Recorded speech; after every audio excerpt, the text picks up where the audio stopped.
Hello বন্ধুরা, তোমরা কেমন আছো? আশা করি তোমরা ভালো আছো। এসবি ম্যাথ একাডেমিতে তোমাদের স্বাগত জানাই। আজকে আমরা কমপ্লেক্স অ্যানালিসিস সিরিজের কিছু প্রবলেম, যেগুলো আইআইএসসি, এমএসসি এবং যেগুলো সেট পরীক্ষায় তোমাদের কাজে লাগতে পারে। আজকে প্রথম প্রবলেমটা হচ্ছে let h be an interfunction such that h of 0 সমান হচ্ছে 3 plus 4y and modulus hz less than equal to 5 if mod z less than 1।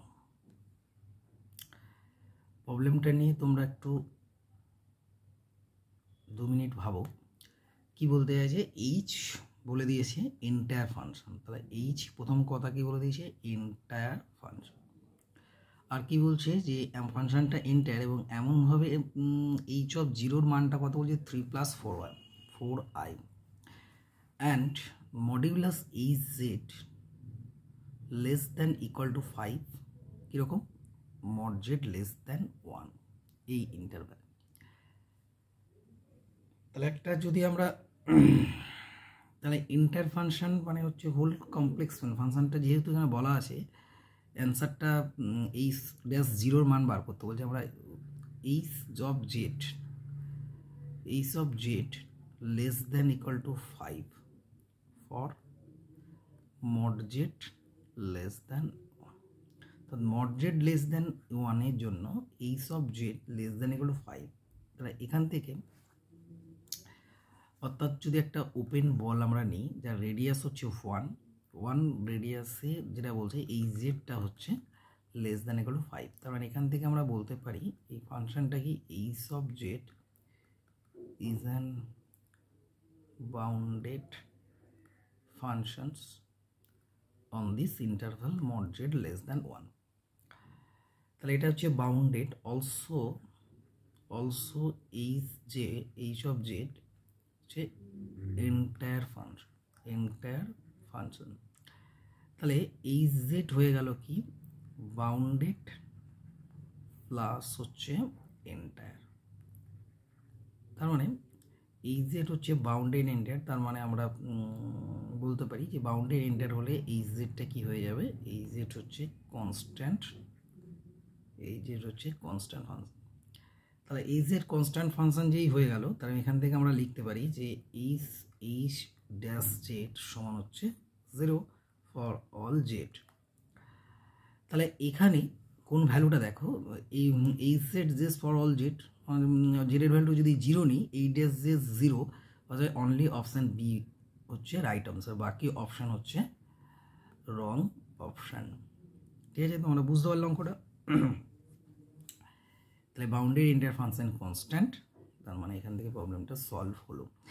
এবার আমরা আরেকটা সহজ কমপ্লেক্স অ্যানালিসিসের প্রবলেম, যেটা ডেফিনাইট ইন্টিগ্রাল থেকে আমরা প্রবলেমটা সলভ করতে পারবো। প্রবলেমটা কি বলছে যে let gamma be the circle mod z equal to 3 in the complex plane describe in the clockwise direction the value of c for which একটা ইন্টিগ্রেশন দেওয়া আছে এটা ইকুয়াল টু 0। এটা পড়েছিল তোমার আইআইএসসি ব্যাঙ্গালোর পড়েছিল। তাহলে এই প্রবলেমটা সলভ করব কিভাবে? প্রথমে এই ইন্টিগ্রালটাকে আমরা কিভাবে দেখো, প্রথমে আমরা z by Z minus 1 into z minus 2, এটাকে আমরা কীভাবে সাজিয়ে লিখতে পারি? Z into 1 by Z minus 2 minus 1 by Z minus 1। তাহলে এটা সমান লেখা যাবে দেখো, z by Z minus 2 minus z by Z minus 1। ঠিক আছে, এবার আমাদের ইন্টিগ্রেশনটা কি বলেছে? তাহলে ইন্টিগ্রেশনটা যেটা দেওয়া আছে ইন্টিগ্রেশনে বসিয়ে, তাহলে এটা হবে তোমার গিভিন ইন্টিগ্রালটা হবে z minus 2 minus z by Z minus 1, অর্থাৎ টোটালটা minus c by Z minus 1 dz. এর ভ্যালুটা আমাকে কতবার করতে হবে? 0। তাহলে এটা সমান লিখতে পারি যে integration gamma z by Z minus 2 minus integration gamma z, এটা হচ্ছে dz, z minus 1 into dz minus integration gamma c by Z minus 1 into dz. দেখবে এই ভ্যালুগুলো আমাকে বার করতে হবে। এটা সমান বলা আছে 0, দিয়ে সি এর ভ্যালুটা কাউন্ট করতে হবে। তাহলে এখন গামা সার্কেলটা কীরকম সার্কেল আছে, মড জেড ইকুয়াল টু 3, অর্থাৎ তাহলে 0 0 সেন্টার রেডিয়াস হচ্ছে 3। এই বেসিসে আমরা একটা ডেফিনাইট ইন্টিগ্রাল জানি যে কোনো একটা ফাংশনের এই ফাংশনটার এফ অফ এ, অর্থাৎ ডেফিনাইট ইন্টিগ্রালটা কী হয় 1/2 pi i integration gamma f z by Z minus a.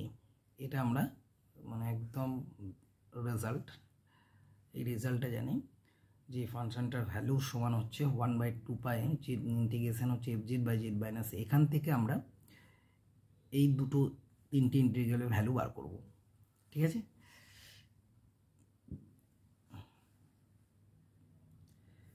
তাহলে প্রথমে আমরা যেটা বার করব ইন্টিগ্রেশন, তাহলে আরেকবার লিখছি যে এফ অফ এ সমান আমরা লিখছি 1/2 pi i integration gamma f z by Z minus a. তাহলে এখান থেকে লিখতে পারি f of z by Z minus a সমান ইন্টিগ্রেশন গামা সমান হচ্ছে 2 pi i into f of m.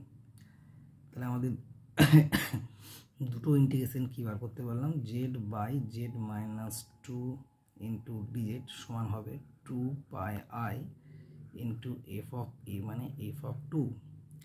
তাহলে এখান থেকে হচ্ছে 2 pi I F of 2 value কত, এফ জেড এখানে হচ্ছে জেড, তার মানে হচ্ছে 2 ইন্টু 2, তার মানে এটা হয়ে গেল 4 পাই আই, ঠিক আছে।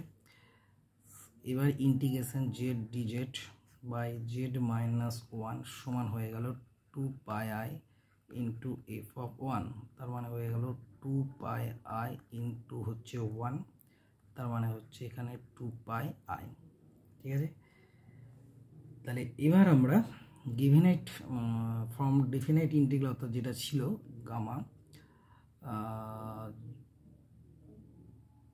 Z dz by Z minus 2 minus z dz by Z minus 1 minus c by Z minus 1 DZ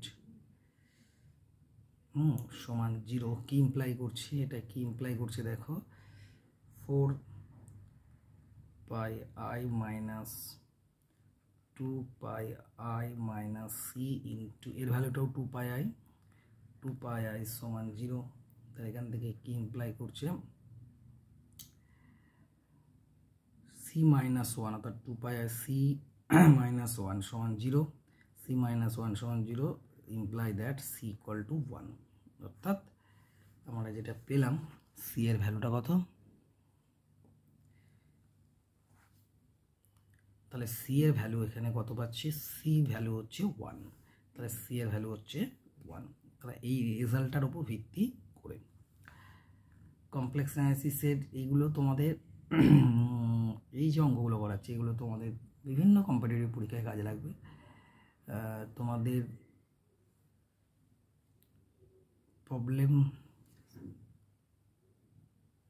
ভিডিওটা ভালো লাগলে অবশ্যই তোমরা লাইক এবং সাবস্ক্রাইব করবে। এবার আমরা প্রবলেম নাম্বার 3, এই প্রবলেমটাকে আমরা একটু কিভাবে করব একটু ভাবতে পারি। একটা দেয়া আছে, একটা ফাংশন দেয়া আছে যে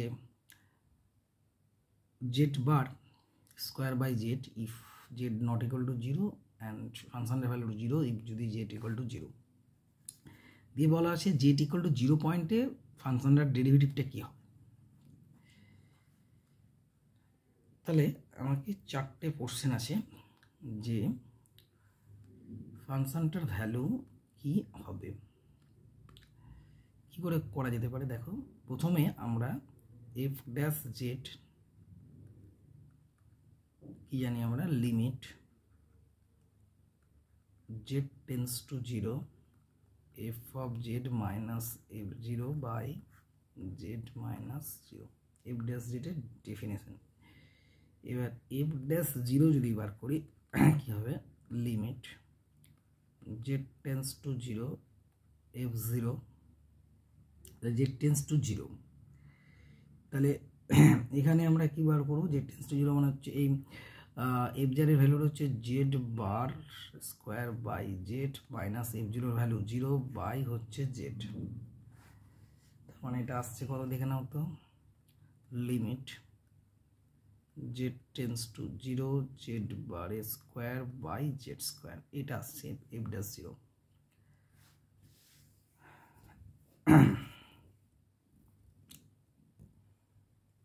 এবার দেখো এখানে ভ্যালু, এখানে হচ্ছে এটা এক্সিস্ট করবে কিনা, তাহলে এটাকে আমরা লিখতে পারি let us take z equal to x plus i y, তাহলে এখান থেকে কি লিখতে পারি, জেড বার ইকুয়াল টু তাহলে কি হয়ে গেল এক্স মাইনাস আই ওয়াই।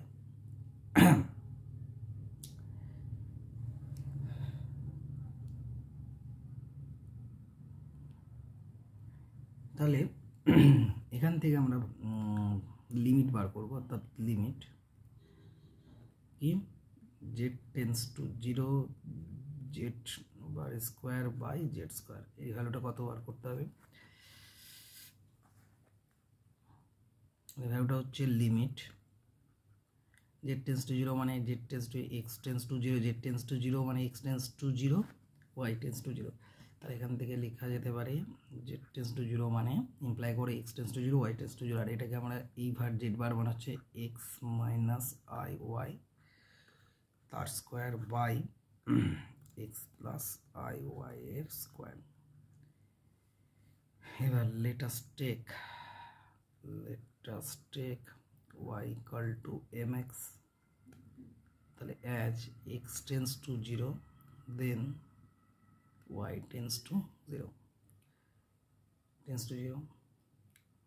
বা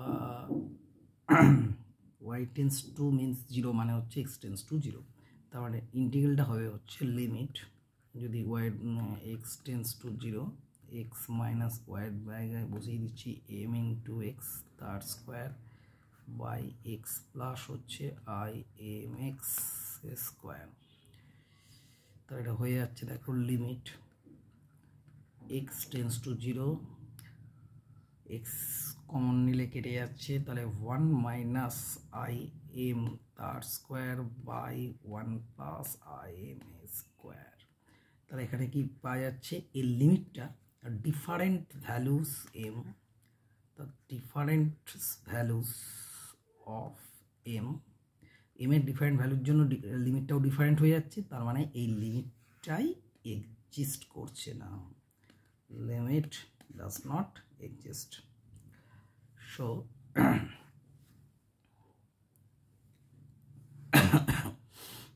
option number B is the right answer. তাহলে আমরা এই প্রবলেমটা সলভ করতে পারলাম। আর একটা প্রবলেম আছে যেটা দেখো রিসিডিউ প্রবলেম, এটাও অনেক সময় দিয়ে দেয়, এটা একবার এসেছিল পিএসসি ম্যাথের যে লেকচারশিপ পরীক্ষাগুলো হয়, এটা হচ্ছে 2007 এসেছিল। কি এসেছিল, residue sine z by z to the power 8 at z equal to 0-তে রেসিডিউ বার করতে হবে। তাহলে এখান থেকে আমরা কি রেসিডিউ সাইন জেডটা কি লিখতে পারি, sine z by z to the power 8, তাহলে এটাকে লিখতে পারি কি 1 by z to the power 8, sine জেডের ভ্যালুটা কি z minus z cube by 3 factorial plus z5 by 5 factorial minus z to the power 7 by 7 factorial plus dot dot দিয়ে এটা লেখা যেতে পারে। তাহলে এখান থেকে আমি কি করতে পারি যে 1 by z to the power 7 minus 1 by 3 factorial z to the power 5 plus 1 by 5 factorial 1 by z to the power q minus 1/7 factorial 1/z plus dot dot m। তাহলে এখানে আমাকে বার করতে হবে কি receive D of sign z/z⁸ at z equal to 0। তাহলে z equal to 0 receive D তোমরা জানো the coefficient of 1/z। তাহলে কোফিসিয়েন্ট বাই 1/z এর কোফিসিয়েন্টটা হচ্ছে 1/z, তার মানে হয়ে যাচ্ছে মাইনাস 1/7 ফ্যাক্টোরিয়াল। তাহলে এটা হচ্ছে অ্যান্সার হচ্ছে -1/7 factorial. Option number c is the right answer. এটা 7। এই option number b is the right answer. ভুল বললাম, অপশন সি নয়, option b is the right answer. দেখো প্রবলেমগুলো ভালো, প্রত্যেকটা প্রবলেমই ভালো প্রবলেম। তোমাদের কনসেপ্ট আশা করি ক্লিয়ার হয়েছে। ভিডিওটা ভালো লাগলে অবশ্যই তোমরা লাইক সাবস্ক্রাইব করবে, তাতে আমাদের পরবর্তী ভিডিও পেতে তোমাদের সুবিধা হবে। ওকে, বাই।